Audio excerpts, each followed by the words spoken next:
Matagal din tayong hindi nakapag-vlog, hindi din tayo nakapag-video dahil nga na-busy tayo sa ating project, no? Kaya tingnan niyo ng maigi kung paano namin tinatanggal. Ayan, no?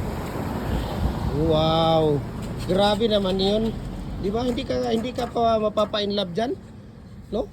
Sa forma pa lang at kinis ng ating ginagawang pins concrete post, talagang mapapa-inlove ka at mapapawaw ka talaga. So we can ship nationwide, Luzon, Visayas, Mindanao sa mga molder natin, no? Pag molder, walang problema po. Kahit saang sulok man kayo ng mundo, kayang abutin ng ating kargo. Mapapawaw ka talaga. Tingnan mo, ito yung mga ginagawa nila. Pag ready na yung mating natin, sa isang araw, maka-6 na sako sila ng simento, 6 na bag po. Ayan yung 2 holes natin, no? Pagka hindi ready yung mating, ibig sabihin yung bakal na nilalagay natin sa loob. Pagka hindi ready, minsan 2, 3 lang, 3 bag lang. Dahil matagal po ang paggawa ng ating mating, no? Matagal po siya. Matagal ang paggawa ng ating mating, kaya kailangan maggawa muna ng mating. Gawa muna ng mating bago magtawag dito, bago magbuhos para makarami sila sa isang araw, no? Pag ready yung mating, 6 na bag ng ginagawa nila. We can ship nationwide, Luzon, Visayas, Mindanao.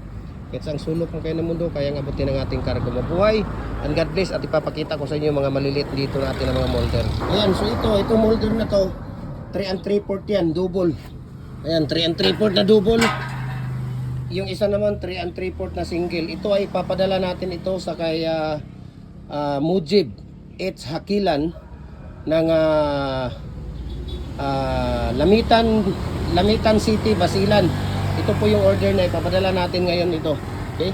So dito tayo, ito sa mga maliliit natin na mga molder. Ayan. Meron tayong double na commercial, 3 and a half na single. Meron tayong size doon, 4, 3, tawag dito, 5 inches, 4 inches, 3 and a half, at saka 5 and a half. At saka 3 and 3/4 din. Ayan. Di ba? Ayan, mga maliliit na molder, we can ship nationwide. Ayan, meron tayong paypay doon sa dulo. Ayan, paypay, donut, S, L, candy. Ayan, mga bricks po yan. Ayan, mayroong bar, S, hexagon, zigzag, mayroong muhon. Ayan, yung mga molder natin na mga maliliit dito na mga molder. Ayan, pwede ito sa Luzon. So pagka sa Luzon, nasa 4 to 5 days lang siya. Pagka sa Visayas, nasa mga 3 to 4 days lang siya. Okay? Pagka dito sa Mindanao, nasa 2 to 3 days lang siya. Mabuhay and God bless po sa ating lahat.